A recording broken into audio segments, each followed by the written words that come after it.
Hello everyone, good evening to all of you. Welcome to my YouTube channel Hans Vahini academy.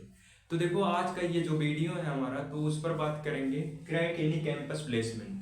कोई भी campus placement हो उसको कैसे crack करते हैं उस पर बात करेंगे।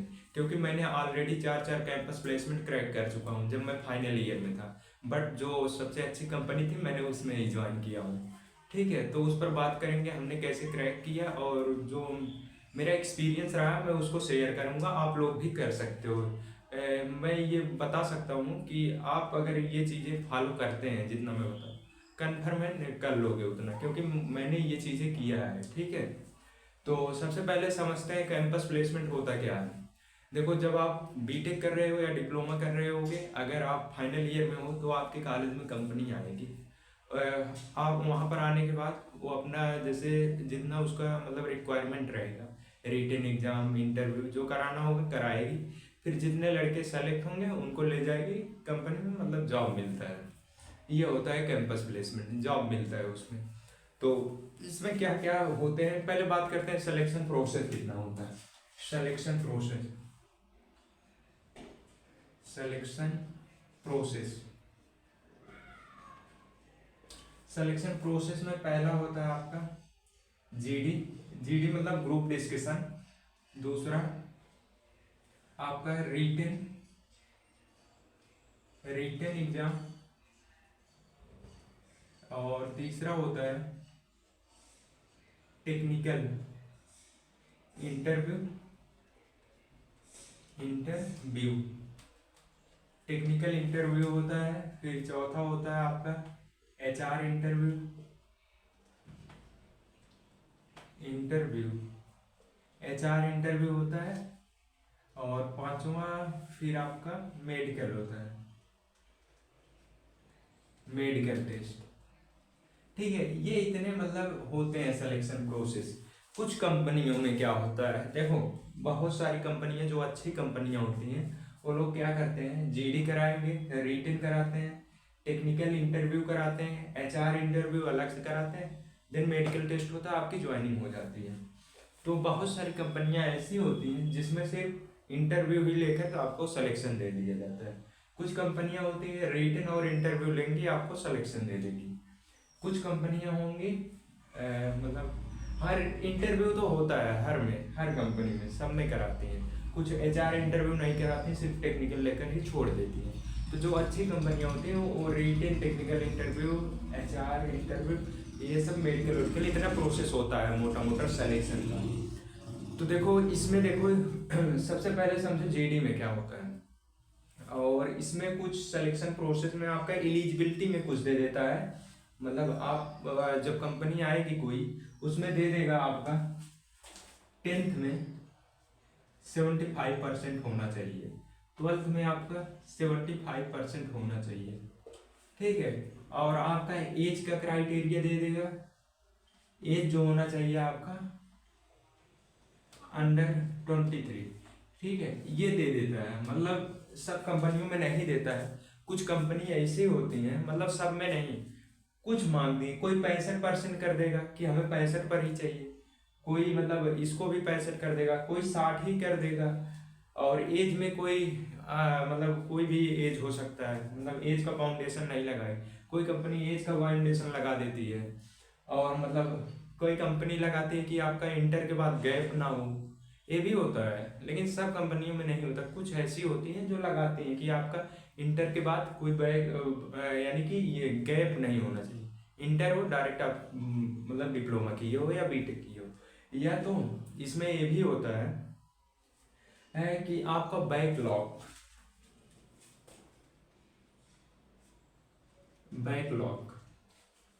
यानी कि जो आप डिप्लोमा कर रहे हैं उसमें किसी में आपका बैक पेपर नहीं होना चाहिए, आप किसी में आपका बैक ना लगा हो। ये भी कंडीशन होता है उन लोग का कि कोई लड़का फेल ना हुआ हो मैं उसको लूँ।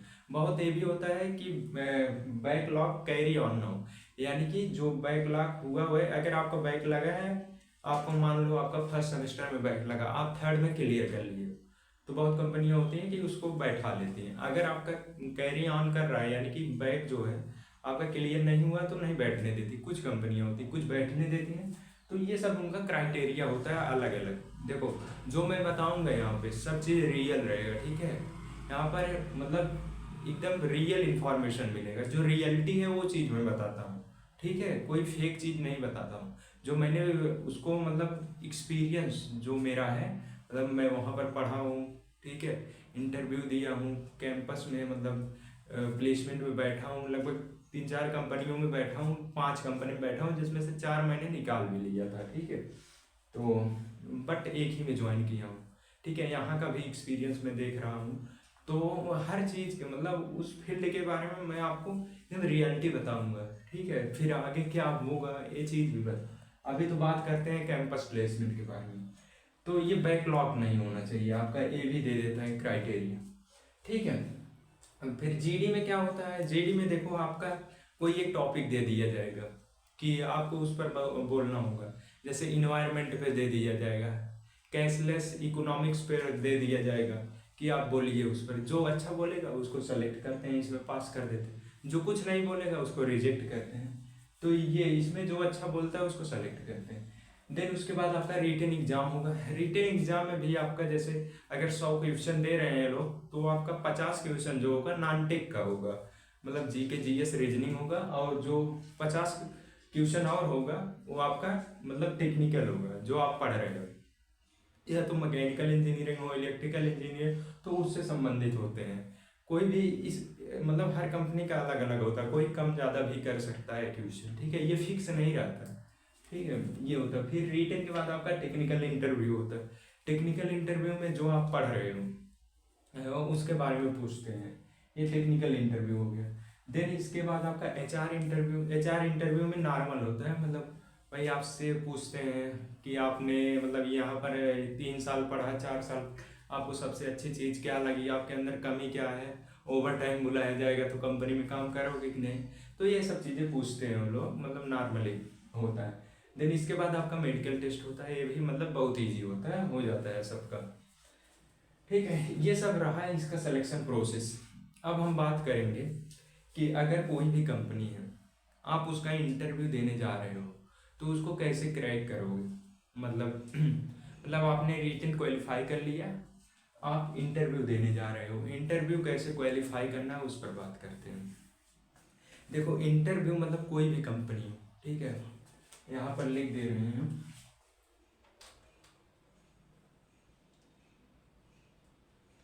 क्रैक टेक्निकल इंटरव्यू, इंटरव्यू, ठीक है। क्रैक टेक्निकल इंटरव्यू, टेक्निकल भी हो सकता है, एचआर इंटरव्यू भी हो सकता है। पहला जो आपका है, इसमें क्या करना है, पहली चीज आप कंपनी का डिटेल पढ़ के जाओ,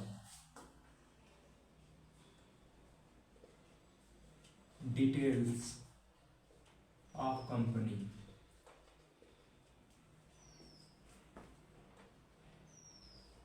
ठीक है। उस कंपनी के बारे में जो आप मतलब जा रहे हो, ये मतलब इसका डिटेल्स ऑफ कंपनी, उस कंपनी के बारे में पूरा आप पढ़ लो कि उसका मतलब सीईओ कौन है, एमडी कौन है, ठीक है, कंपनी मतलब क्या करती है, मतलब क्या बनाती है, उसका मतलब वो कहाँ से प्रोडक्ट लेती है, क्या करती है, क्या मैन्युफैक्चरिंग करती है, वो सब चीज़ें मतलब उसमें उसके बारे में पढ़ के जाओ। ऑलरेडी इस्टेब्लिश कब हुआ था उसका, ठीक है, आगे क्या उसका प्लान है, तो ये सब चीज़ें मान लो पढ़ के जाओगे, तो मतलब पहला क्वेश्चन यही रहेगा तुम्हारा, पूछ सकते हैं, ठीक है, ये हो जाएगा। फिर दूसरी चीज़ आपका क्या होता है, मतलब दूसरा आपका है, इसमें ये हो गया। फिर इंटरव्यू, मतलब इंटरव्यू जो जैसे आप जब देने जाएंगे, मतलब कोई चीज़ पूछ रहे हैं आपका, मतलब टेक्निकल से, मतलब पूछ लिए व्हाट इज द एनर्जी, तो एनर्जी बताओगे तुम, ठीक है। Energy, energy is to do the work, energy is the ability to do work, ठीक है, यानी कि जो कार्य करने की क्षमता होती है, ability to work, do work, यानी कि जो कार्य करने की क्षमता होती है वही एनर्जी होती है। तो इसमें एक जो आपका नया एनर्जी, मतलब एनर्जी, एनर्जी जो हुआ आपका, energy is the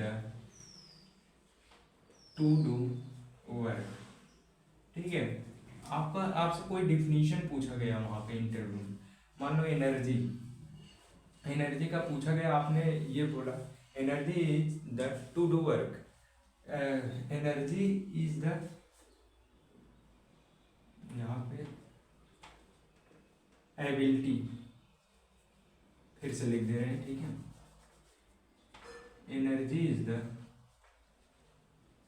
ability to do work, ठीक है। यानी कि एक इसमें नया शब्द आया है, क्या आया है, वर्क, ठीक है। वर्क क्या होता है, वर्क क्या होता है, W equal to F S, यानी कि फोर्स इनटू डिस्प्लेसमेंट होता है। तो देखो कोई भी क्वेश्चन जब पूछा जाए इंटरव्यूअर के द्वारा, तो उसमें कोशिश करो कि एक नया शब्द मतलब उसमें डालो, मतलब जो जिसके बारे में आपको जानकारी हो उसको उसमें डालो नया शब्द, तो वो उसी से रिलेटेड क्वेश्चन पूछेगा, तो उसी से रिलेटेड पूछेगा तो आप उसको इजीली बता सकते हो, ठीक है। उसमें कुछ ना कुछ नया, मतलब बताते समय कुछ ना कुछ नया उसमें करो, ठीक है। अपने आप से मतलब मत जोड़ना कि लगभग कोशिश करना कि उसमें वो शब्द आए, तो उसका दिमाग उसी पर जाएगा, वो चीज़ वो पूछेगा जरूर। देखो सबका माइंड सेट अलग अलग होता है हर इंटरव्यूअर का, तो वो कुछ भी पूछ सकता है, ठीक है। तो जैसे मैंने एनर्जी का एग्जांपल दिया आपको, energy is the ability to do work, तो यानी कि इसमें वर्क एक नया चीज़ है तो वर्क पूछ सकते हैं, तो ऐसे हर चीज़ में होता है, तो ये चीज़ें वो पूछ सकता है, ठीक है। तो और एक चीज़ बात करते हैं, मतलब बहुत लड़के ऐसे होते हैं जो पढ़ने में बहुत एकदम बहुत तेज तगाड़ होते हैं, लेकिन मतलब इंटरव्यू दिए वो देने गए, मतलब वो सब चीज़ें बताते हैं, जो चीज़ पूछा जाता है वो लोग अच्छे से मतलब बताते हैं कि सर इसमें, मतलब जब उनका अच्छे से हो जाता है फिर भी उनसे जो मतलब पढ़ने में लोवेस्ट लड़का होता है उसका सिलेक्शन हो जाता है, बट उसका नहीं होता। क्यों नहीं होता, यहाँ पर भी देखो डिपेंड कर, जो इंटरव्यूअर आता है वो जब इंटरव्यू लेगा वो कोशिश करता है कि ऐसा लड़के को मैं सेलेक्ट करूं कि वहाँ पर वो लॉन्ग टाइम तक मतलब वहाँ पर रुका रहे, यानी कि वो छोड़ कर जाए ना। अगर तेज तगार लड़के को सेलेक्ट करेगा वो, तो वो उन्हें पता रहता है कि ये लड़का निकल जाएगा, फिर मतलब 1 साल रहेगा, 6 महीने, कब भी छोड़ कर जा सकता है, तो इसमें कंपनी का लॉस हो सकता है, ठीक है। इसलिए वो जो बहुत तेज लड़के होते हैं उनको भी नहीं सेलेक्ट करते हैं, ठीक है। जो मतलब बहुत लड़के होते हैं कि उसका दोस्त का सिलेक्शन हो गया, यार वो मुझसे पढ़ने में कमज़ोर था उसका हो गया, मेरा नहीं हुआ, खराब लगता है यार, ठीक है। तो ये चीज़ें होती हैं। फिर इसके बाद ठीक है, तो कोई मतलब उसका दिक्कत मत लेना कि ये ऐसे हो गया, ठीक है। लेकिन कोशिश करना कि इस सब टिप्स पर मतलब ध्यान देना, तो कर सकते हो, ठीक है। कोई मतलब सबसे आसान काम होता है जॉब लेना, ठीक है। भले मानते हैं कि बेरोजगारी बहुत ज़्यादा है, लेकिन तब भी मतलब सबसे आसान काम होता है, तो चाहोगे तो कर सकते हो, ठीक है। बस इस पूरे वीडियो में बस इतना रहा। अगर पसंद आया हो तो चैनल को सब्सक्राइब करना, लाइक करना ना भूलें। Thank you for watching this video.